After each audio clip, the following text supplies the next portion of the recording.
नमस्कार जय जगन्नाथ शुभ सकाळ आज हूँ जानुरी 27 तारिख मंगलवार आज दिन अनेक गुरुत्वपूर्ण खबर आसी तेणु वीडियो को शेष पर्यंत देखा मोर आपण को अनुरोध तेबे आसंतु आज दिन 20 बड़ खबर उपर नजर पकाइबा वीडियो भल लगिले आपण को भल पाइबा स्वरूप गोटे गोटे लाइक निश्चित करदेवे। आज प्रथम खबर भुवनेश्वर राज्यस्तरीय साधारणतंत्र दिवस जातीय पताका उत्तोलन कले राज्यपाल भुवनेश्वर राज्यस्तरीय साधारणतंत्र दिवस पालित हो जाइछि। एही अवसर में गांधी मार्ग रे राज्यपाल हरिबाबू कंभमपति जातीय पताका उत्तोलन करिसंती। एहा सह भव्य परेड मध्ये होइतिला राज्यपाल अभिवादन ग्रहण करथिले। एथर परेड रे 54 टी कंटिजेंट अंशग्रहण करिसंती। एथिरे विभिन्न यूनिफॉर्म ट्रूप सीआरपीएफ ओआईएसएफ एवं होमगार्ड सिविल डिफेंस भली कंटिजेंट शामिल अछंती। सबडे कांग्रेस भवन रे मध्ये साधारणतंत्र दिवस पालन करा जाइछि। बिजु जनता दलर शंख भवन ठारे मध्ये साधारणतंत्र दिवस पालन करा जाइछि। परवर्ती खबर आसंता 4 दिन मध्ये 2 रु 3 डिग्री बढ़िबो राति तापमात्रा कमिबो शीत।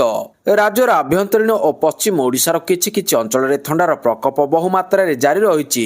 हेले उपकूल ओडिशा रे राति तापमात्रा बढ़िछि फल रे पूर्व अपेक्षा शीत प्रकोप कमिछि। एबे आगकू राज्यर सर्वनिम्न तापमात्रा 2 रु 3 डिग्री पर्यंत वृद्धि पाइबा संभावना रहितिबा बेले सोमवार ठारु शीत आहुरी कमिबो बोली पूर्वानुमान करिछि भुवनेश्वर पाणीपाग विज्ञान केन्द्र। तेबे आगकू राज्यर सर्वनिम्न तापमात्रा 2 रु 3 डिग्री पर्यंत वृद्धि पाइबा संभावना रहितिबा बेले मंगलवार ठारु शीत आहुरी कमिबो बोली पूर्वानुमान करिछि भुवनेश्वर पाणीपाग विज्ञान केन्द्र। परवर्ती खबर भुवनेश्वर रे आरंभ होला आदिवासी मेला चलिबो 5 फेब्रुआरी पर्यंत। राजधानी भुवनेश्वर आरंभ हो जाइछि बहु प्रतीक्षित आदिवासी मेला 2026। आदिवासी प्रदर्शनी पड़िया रे आयोजित यह मेला 26 जनवरी 5 फेब्रुआरी पर्यंत चलिबो। मेला परिसर में ओडिशार विभिन्न आदिवासी जनजाति संस्कृति परंपरा और जीवन शैलीर सजीव प्रदर्शन सह आदिवासी हस्तशिल्प पारंपरिक पोशाक और खाद्यर अनेक स्टल देखा मिलुछि। संध्या बेले आदिवासी नृत्य और सांस्कृतिक कार्यक्रम मेला को अधिक आकर्षणीय करुछि। 26 जनवरी 5 फेब्रुआरी पर्यंत राजधानीवासी आदिवासी मेला बुली देखिबार सुजोग पाइबे। एही मेलार उद्घाटन करिसंती मुख्यमंत्री मोहन चरण माझी। परवर्ती खबर आसंता 28 तारिख रे ओडिशा बंद। आसंता 28 तारिख रे ओडिशा बंद डाकरा। এই বন্ধ ডাকরা ଦେଇଛି নবনির্মাণ যুব ছাত্র সংগঠন। साधारण लोकों 3 दफा प्रदूषण धानमंडी अव्यवस्था टाटा पावर जंत्रणा दाबी को नहीं यह बंद पालन करा संगठन पक्षरु कहुछि। अन्य पक्षर यह बंद डाकरा को सीपीआई समर्थन जणाइछि। संगठन राज्य संयोजक एमडी मनोहर अली नेतृत्व में भुवनेश्वर सहर विभिन्न स्थान में कार शोभायात्रा और प्रचार करा जाइथिला। परवर्ती खबर फेब्रुआरी 2 रु 17 जाए प्रति जिले में विक्षोभ करिबो बीजेडी। फेब्रुआरी 2 रु 17 तारिख पर्यंत राज्यर प्रति जिले में विक्षोभ करिबो बीजेडी। चाषी समस्या विपर्यस्त आईन श्रृंखला परिस्थिति को नहीं बीजेडी राज्यव्यापी आंदोलन करिबो। एक सांबादिक सम्मेलन में बीजेडी वरिष्ठ नेतृमंडली सूचना देइछंती। 24 तारिख में भुवनेश्वर एक विशाल प्रतिवाद सभा आयोजित होइछि। शंख भवन में आयोजित सांबादिक सम्मेलन में दलर वरिष्ठ उपसभापति देवी प्रसाद मिश्र विरोधी दल उपनेता प्रसन्न आचार्य दलर उपसभापति संजय कुमार दास वर्मा विधायक डॉक्टर अरुण कुमार साहू राज्य बीजेपी सरकार विफलता को बखाणिबा सहित प्रतिश्रुति प्रतारणा रे परिणत होउछि बोली कहिसंती। परवर्ती खबर गंगोत्री धाम रे अणहिंदू प्रवेश उपरे लागिला प्रतिबंधक।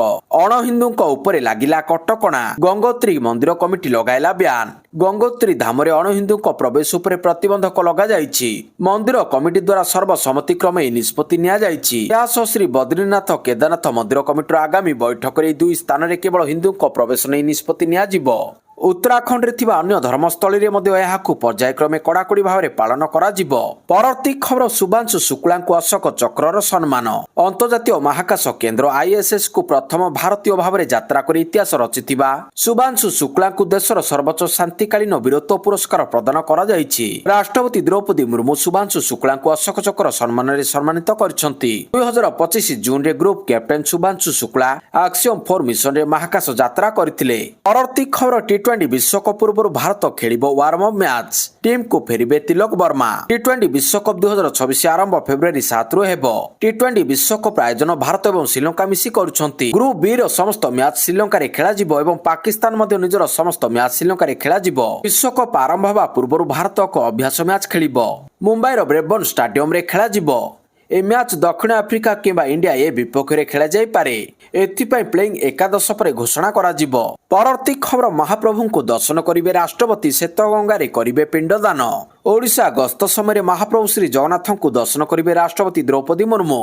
एहासह राष्ट्रपति पंचतीर्थ श्वेतगंगा पुष्परणी को जाई पिंडदान करिवार कार्यक्रम रहिछि। ରାଷ୍ଟ୍ରପତିଙ୍କ ଗସ୍ତକୁ ଦୃଷ୍ଟି ରଖି ଶୋଚନୀୟ ଅବସ୍ଥାରେ ପଡ଼ି ରହିଥିବା ଶ୍ଵେତଗଙ୍ଗାକୁ ନୂଆ ରୂପ ଦେବା ପାଇଁ ଆରମ୍ଭ ହୋଇଛି ପ୍ରସ୍ତୁତି।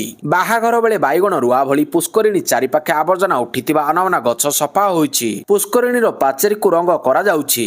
ଶ୍ଵେତଗଙ୍ଗାକୁ ସଂଲଗ୍ନ ରାସ୍ତା ମଧ୍ୟ ମରାମତି ହେଉଛି। ପରବର୍ତ୍ତୀ ଖବର, ଭାରତରେ ତାଲିମ ନେବାକୁ ଆସିବେନି ବାଂଲାଦେଶୀ କ୍ୟାଡେଟ୍। ଭାରତ ସହିତ ଜାରି ରହିଥିବା ଉତ୍ତେଜନା ମଧ୍ୟରେ ବାଂଲାଦେଶ ସେନା ଏକ ବଡ଼ ପଦକ୍ଷେପ ନେଇଛି। ଏକ ବ୍ରିଗେଡ୍ ସମେତ 3ଟି ସ୍ୱତନ୍ତ୍ର ପାରା କମାଣ୍ଡୋ ୟୁନିଟ୍ ଗଠନ ପାଇଁ ପ୍ରସ୍ତୁତି ଆରମ୍ଭ ହୋଇଛି।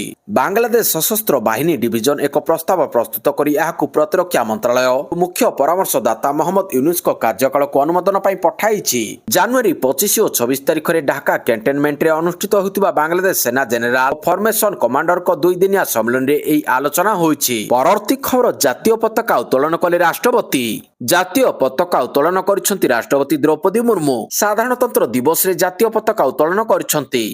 ୟୁରୋପୀୟ ୟୁନିୟନର 2 ପ୍ରମୁଖ ନେତା ମୁଖ୍ୟ ଅତିଥି ଭାବରେ ଉପସ୍ଥିତ ରହିଥିଲେ। ଦିଲ୍ଲୀର କର୍ତ୍ତବ୍ୟ ପଥରେ ରାଷ୍ଟ୍ରପତି ଜାତୀୟ ପତାକା ଉତ୍ତୋଳନ କରିବା ପରେ ଜାତୀୟ ସଙ୍ଗୀତ ଗାନ କରାଯାଇଥିଲା। ଉତ୍ସବରେ ମୁଖ୍ୟ ଅତିଥି ଭାବରେ ୟୁରୋପୀୟ ୟୁନିୟନର ଅଧ୍ୟକ୍ଷ ଆଣ୍ଟୋନିଓ କୋଷ୍ଟା ଏବଂ ୟୁରୋପୀୟ କମିଶନ ଅଧ୍ୟକ୍ଷ ଉର୍ସୁଲା ଭନ୍ ଡେର୍ ଲେନ୍ ଉପସ୍ଥିତ ରହିଥିଲେ। ପରବର୍ତ୍ତୀ ଖବର, ଇରାନ ଆମେରିକା ଉତ୍ତେଜନା, ଆସନ୍ତା 28 ଯାଏଁ ଇଣ୍ଡିଗୋ ବିମାନ ଉଡ଼ାଣ ବାତିଲ। ଇରାନ ଓ ଆମେରିକାର ଯୁଦ୍ଧ ପରିସ୍ଥିତିକୁ ଦୃଷ୍ଟି ରଖି ଇଣ୍ଡିଗୋ ଜାନୁଆରୀ 28 ପର୍ଯ୍ୟନ୍ତ ତିବିଲିସି, ଆଲମାଟି, ତାସ୍କେଣ୍ଟ ଏବଂ ବାକୁକୁ ଉଡ଼ାଣ ବାତିଲ କରିଛି। ଇଣ୍ଡିଗୋ ଏୟାରଲାଇନ୍ସ କହିଛି ଯେ ଏହା ଏହି ଅଞ୍ଚଳର ବିକାଶ ଉପରେ ତୀକ୍ଷ୍ଣ ନଜର ରଖିଛି ଏବଂ ଯାତ୍ରୀ ସୁରକ୍ଷାକୁ ସର୍ବାଧିକ ପ୍ରାଥମିକତା ଦେଇ କାର୍ଯ୍ୟଗୁଡ଼ିକର ସମୀକ୍ଷା କରାଯାଉଛି। ପରବର୍ତ୍ତୀ ଖବର, କର୍ତ୍ତବ୍ୟ ପଥରେ ଓଡ଼ିଶାର ପ୍ରଜ୍ଞାପନ ମେଢ଼। ସାରା ଦେଶରେ ପାଳନ ହୋଇଛି 77ତମ ଗଣତନ୍ତ୍ର ଦିବସ। ଜାତୀୟ ପତାକା ଉତ୍ତୋଳନ କରିଛନ୍ତି ରାଷ୍ଟ୍ରପତି ଦ୍ରୌପଦୀ ମୁର୍ମୁ। କର୍ତ୍ତବ୍ୟ ପଥରେ ଦେଖିବାକୁ ମିଳିଛି ଓଡ଼ିଶାର ପ୍ରଜ୍ଞାପନ ମେଢ଼। ଏହି ପ୍ରଜ୍ଞାପନ ମେଢ଼ ପରମ୍ପରାରୁ ପ୍ରଗତି ଆତ୍ମନିର୍ଭର ଭାରତରେ ଓଡ଼ିଶାର ଅବଦାନକୁ ଦର୍ଶାଉଛି। ପ୍ରଜ୍ଞାପନ ମେଢ଼ରେ କୋରାପୁଟର କଫି ଓ କୋଣାର୍କ ମନ୍ଦିରର ଝଲକ ପ୍ରଦର୍ଶିତ ହୋଇଛି। ଏହା ସହ ମହିଳାଙ୍କ ନେତୃତ୍ୱ ସେମି କଣ୍ଡକ୍ଟର ଚିପ୍ ପ୍ରଦର୍ଶିତ ହୋଇଥିଲା। ପରବର୍ତ୍ତୀ ଖବର, ଆମେରିକାରେ ଘରୋଇ ଜେଟ୍ ଦୁର୍ଘଟଣାଗ୍ରସ୍ତ। ଆମେରିକାରେ ଏକ ଘରୋଇ ଜେଟ୍ ଦୁର୍ଘଟଣାଗ୍ରସ୍ତ ହୋଇଛି। ଏକ ଘରୋଇ ଜେଟ୍ ଉଡ଼ାଣ ଭରିବା ସମୟରେ ନିଆଁ ଲାଗି ଦୁର୍ଘଟଣାଗ୍ରସ୍ତ ହୋଇଛି। ଆମେରିକାର ମେନ୍ ରାଜ୍ୟରେ ରବିବାର ସନ୍ଧ୍ୟାରେ ଏହି ବଡ଼ ଧରଣର ବିମାନ ଦୁର୍ଘଟଣା ହୋଇଥିଲା। ସମୟ ପ୍ରାୟ ସନ୍ଧ୍ୟା 7:45ରେ ବାଙ୍ଗର ଅନ୍ତର୍ଜାତୀୟ ବିମାନବନ୍ଦରରେ ଏହି ଦୁର୍ଘଟଣା ଘଟିଛି। ପରବର୍ତ୍ତୀ ଖବର, ରାଜ୍ୟପାଳ ପୋଲିସ ପଦକ। ଉଲ୍ଲେଖନୀୟ ସେବା ପାଇଁ 20 ଜଣଙ୍କୁ ପୋଲିସ ପଦକ ପ୍ରଦାନ କରାଯାଇଛି। 20 ଜଣଙ୍କୁ ପୋଲିସ ପଦକ ପ୍ରଦାନ କରିଛନ୍ତି ରାଜ୍ୟପାଳ ହରିବାବୁ କମ୍ଭମପତି।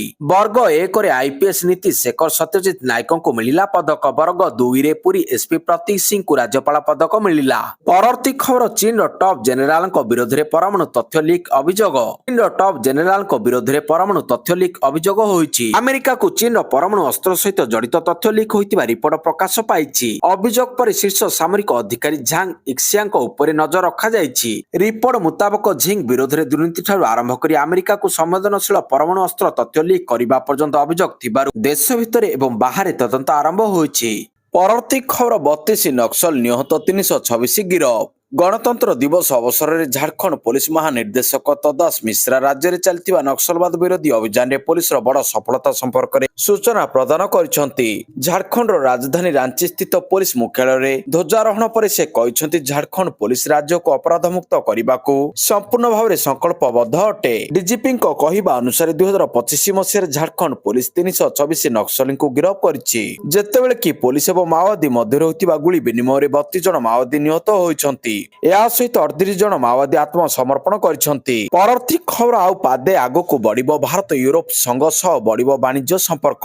ଆଉ କିଛି ଘଣ୍ଟାର ଅପେକ୍ଷା ଭାରତ ସହ ୟୁରୋପୀୟ ସଂଘ କରିବାକୁ ଯାଉଛି ବଡ଼ ବାଣିଜ୍ୟିକ ଚୁକ୍ତି। ଏହାର ନାଁ ରହିଛି ମଦର ଅଫ୍ ଅଲ୍ ଡିଲ୍ସ। ସୁଇଜରଲ୍ୟାଣ୍ଡରେ ଆୟୋଜିତ ଦାଭୋସ ସମ୍ମିଳନୀରେ ୟୁ ଅଧ୍ୟକ୍ଷା ଉର୍ସୁଲା ୱାନ୍ ଓ ୟୁରୋପୀୟ ପରିଷଦ ଅଧ୍ୟକ୍ଷ ଲୁଇସ୍ ସେଣ୍ଟସ୍ ଭାରତ ସହ ଚୁକ୍ତି କରିବାକୁ ଆଗ୍ରହ ପ୍ରକାଶ କରିଛନ୍ତି। ଏଥରକ ଗଣତନ୍ତ୍ର ଦିବସ ସମାରୋହରେ ଉଭୟ ମୁଖ୍ୟ ଅତିଥି ସାଜିବା ସହ ଆଜି ଭାରତ ସହ ଚୁକ୍ତି କରିବାକୁ ଯାଉଛନ୍ତି। ପରବର୍ତ୍ତୀ ଖବର, 47 ନୂଆ ଗାଁରେ ପ୍ରଥମ ଥର ଉଡ଼ିଲା ତିରଙ୍ଗା। ଛତିଶଗଡ଼ର ବସ୍ତରେ ଉଡ଼ିଲା ତିରଙ୍ଗା। 47 ଗାଁରେ ପ୍ରଥମ ଥର ପାଇଁ ଉଡ଼ିଲା ତିରଙ୍ଗା। ଛତିଶଗଡ଼ରେ ଭୁଷୁଡ଼ିଛି ମାଓଗଡ଼, ଫେରିଛି ଶାନ୍ତି। ସ୍ୱାଧୀନତା ପରେ ଏହା ପ୍ରଥମ ଥର 47 ଗାଁରେ ଉଡ଼ିଲା ତିରଙ୍ଗା। ଏହି ପଦକ୍ଷେପ ଲାଲ ଆତଙ୍କର ଅନ୍ତ ଏବଂ ଶାନ୍ତି ଏବଂ ବିକାଶର ଆରମ୍ଭକୁ ଚିହ୍ନିତ କରେ। ଏହି 47 ଗ୍ରାମ ମଧ୍ୟରୁ 13ଟି ବିଜାପୁର ଜିଲ୍ଲାରେ, 18ଟି ନାରାୟଣପୁରରେ ଏବଂ 10ଟି ସୁକମା ଜିଲ୍ଲାରେ ଅବସ୍ଥିତ। ଛତିଶଗଡ଼ର ଗୃହମନ୍ତ୍ରୀ ବିଜୟ ଶର୍ମା ଅମ୍ବିକାପୁରରେ ତିରଙ୍ଗା ଉତ୍ତୋଳନ କରିଥିଲେ ଏବଂ କହିଥିଲେ ଯେ ଜାତୀୟ ପତାକା ଏବେ ବସ୍ତର ସେହି ଗାଁ ଗୁଡ଼ିକରେ ପହଞ୍ଚିବାରେ ଲାଗିଛି ଯେଉଁଠାରେ ସ୍ୱାଧୀନତା ପରଠାରୁ କେବେ ଉତ୍ତୋଳନ ହୋଇନଥିଲା। ପରବର୍ତ୍ତୀ ଖବର, ଭାରତକୁ ପାକିସ୍ତାନୀ ଆତଙ୍କବାଦୀ ସଂଗଠନର ଖୋଲା ଚ୍ୟାଲେଞ୍ଜ। ଭାରତକୁ ପାକିସ୍ତାନୀ ଆତଙ୍କବାଦୀ ସଂଗଠନ ଖୋଲା ଚ୍ୟାଲେଞ୍ଜ କରିଛି। ସାମ୍ପ୍ରତିକ ରିପୋର୍ଟ ଅନୁସାରେ ନିଷିଦ୍ଧ ଆତଙ୍କବାଦୀ ସଂଗଠନ ଜମାତ ଉଦ୍ ଦାୱା ଏବଂ ଲସ୍କର ଏ ତୋଇବା ପୁଣି ଥରେ ଭାରତକୁ ଖୋଲାଖୋଲି ଧମକ ଦେବା ଆରମ୍ଭ କରିଛନ୍ତି। ଏହି ଆତଙ୍କବାଦୀ ସଂଗଠନ ଗୁଡ଼ିକର ବରିଷ୍ଠ ଆତଙ୍କବାଦୀମାନେ ପାକିସ୍ତାନର ସାର୍ବଜନୀନ ମଞ୍ଚରୁ ଭାରତ ବିରୋଧରେ ଖୋଲାଖୋଲି ଧମକ ଦେଇଛନ୍ତି। ସେମାନେ କାଶ୍ମୀର ଜିହାଦ ଜାରି ରଖିବାକୁ ଏବଂ ଭାରତ ମାନଚିତ୍ର ପରିବର୍ତ୍ତନ କରିବାକୁ ଧମକ ଦେଇଛନ୍ତି। ପରବର୍ତ୍ତୀ ଖବର ପାଣିକୁ ନେଇ ବିବାଦ ଭିତରେ ଛତିଶଗଡ଼ ଯିବେ ଓଡ଼ିଶା ପ୍ରତିନିଧି ଦଳ। ମହାନଦୀର ଉପର ମୁଣ୍ଡରେ କରିବେ କ୍ଷେତ୍ର ପରିଦର୍ଶନ। ଏଥର ଗୋଟିଏ ଟେବୁଲରେ ବସିବେ ଓଡ଼ିଶା ଛତିଶଗଡ଼। ମହାନଦୀକୁ ନେଇ ସାମ୍ନାସାମ୍ନି କରିବେ ଆଲୋଚନା। ଖୁବ୍ ଶୀଘ୍ର ଏକ ଟିମ୍ ଛତିଶଗଡ଼ କ୍ଷେତ୍ର ପରିଦର୍ଶନ କରିବ। ହେଲେ ପ୍ରଶ୍ନ ଉଠୁଛି ଓଡ଼ିଶା କେଉଁ ପଏଣ୍ଟରେ ଆଲୋଚନା କରିବ? ମହାନଦୀ ଜଳ ବିବାଦକୁ ନେଇ ଓଡ଼ିଶା ଛତିଶଗଡ଼ ସାମ୍ନାସାମ୍ନି କରିବେ ଆଲୋଚନା। ଉପମୁଖ୍ୟମନ୍ତ୍ରୀ କନକବର୍ଦ୍ଧନ ସିଂହଦେଓଙ୍କ ଅଧ୍ୟକ୍ଷତାରେ ଓଡ଼ିଶାର ଏକ ଉଚ୍ଚସ୍ତରୀୟ ଟିମ୍ ଖୁବ୍ ଶୀଘ୍ର ଛତିଶଗଡ଼ରେ ମହାନଦୀ କ୍ଷେତ୍ର ପରିଦର୍ଶନ କରିବେ। ଏଥିସହିତ ଛତିଶଗଡ଼ ସରକାରଙ୍କ ସହିତ ଆଲୋଚନା କରିବେ। ସୂଚନା ଅନୁସାରେ ଜାନୁଆରୀ 29 ଓ 30 ତାରିଖରେ ଯାଇପାରନ୍ତି ଓଡ଼ିଶାର ଉଚ୍ଚସ୍ତରୀୟ ଟିମ୍। ପରବର୍ତ୍ତୀ ଖବର ଗାଜା ଶାନ୍ତି ଉପରେ ଟ୍ରମ୍ପଙ୍କ ଘୋଷଣା ପରେ ବସିଲା ବଡ଼ ବୈଠକ। ଆମେରିକା ରାଷ୍ଟ୍ରଦୂତ ଜାରେଡ୍ କୁଶନର ଏବଂ ଷ୍ଟିଭ୍ ୱିଟକଫ୍ ଇସ୍ରାଏଲ ପ୍ରଧାନମନ୍ତ୍ରୀ ବେଞ୍ଜାମିନ୍ ନେତାନ୍ୟାହୁଙ୍କୁ ଭେଟିଛନ୍ତି।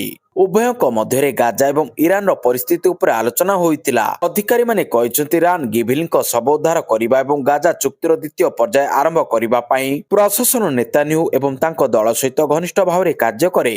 ପରବର୍ତ୍ତୀ ଖବର ଛତିଶଗଡ଼ ବିଜାପୁରରେ ନକ୍ସଲଙ୍କ ଆଇଡି ବିସ୍ଫୋରଣ 11 ସୁରକ୍ଷାକର୍ମୀ ଆହତ। ଛତିଶଗଡ଼ର ବିଜାପୁରର କାରେଗୁଟା ପାହାଡ଼ ଅଞ୍ଚଳରେ ନକ୍ସଲମାନେ ଏକାଧିକ ଆଇଡି ବିସ୍ଫୋରଣ କରିଛନ୍ତି। ଏହି ବିସ୍ଫୋରଣ ଯୋଗୁଁ ଅତି କମରେ 11 ଜଣ ସୁରକ୍ଷାକର୍ମୀ ଆହତ ଅଛନ୍ତି। ସମସ୍ତ ଆହତଙ୍କୁ ତୁରନ୍ତ ଚିକିତ୍ସା ପାଇଁ ରାୟପୁର ଏୟାରଲିଫ୍ଟ କରାଯାଇଛି। ଆହତ କର୍ମଚାରୀଙ୍କ ମଧ୍ୟରୁ 10 ଜଣ ଛତିଶଗଡ଼ ପୋଲିସ ୟୁନିଟର ଡିଷ୍ଟ୍ରିକ୍ଟ ରିଜର୍ଭ ଗାର୍ଡ ଥିଲେ। ପରବର୍ତ୍ତୀ ଖବର ଫିଲିପାଇନ୍ସରେ ଜାହାଜ ବୁଡ଼ି ଘଟଣାରେ 13 ମୃତଦେହ ଉଦ୍ଧାର 100ରୁ ଅଧିକ ନିଖୋଜ। ଫିଲିପାଇନ୍ସର ଦକ୍ଷିଣାଞ୍ଚଳରେ 350ରୁ ଅଧିକ ଲୋକଙ୍କୁ ନେଇ ଯାଉଥିବା ଏକ କ୍ଷୁଦ୍ର ଜାହାଜ ବୁଡ଼ି ଯାଇଛି। ଜାହାଜଟି ଜାମ୍ବୋଆଙ୍ଗର ସୁଲୁ ପ୍ରଦେଶର ଜଲ ଦ୍ୱୀପକୁ ଯାତ୍ରା କରୁଥିଲା, ଯେଉଁଥିରେ ମୋଟ 359 ଜଣ ଲୋକ ଥିଲେ। ଫିଲିପାଇନ୍ସ ତଟରକ୍ଷୀ ବାହିନୀ, ନୌସେନା ଏବଂ ସ୍ଥାନୀୟ ମାଛଧରା ଡଙ୍ଗାର ଉଦ୍ଧାରକାରୀମାନେ ଅତି କମରେ 215 ଜଣଙ୍କୁ ଉଦ୍ଧାର କରିଥିବା ବେଳେ 13ଟି ମୃତଦେହ ଉଦ୍ଧାର କରିଛନ୍ତି ଏବଂ 100ରୁ ଅଧିକ ନିଖୋଜ ଅଛନ୍ତି।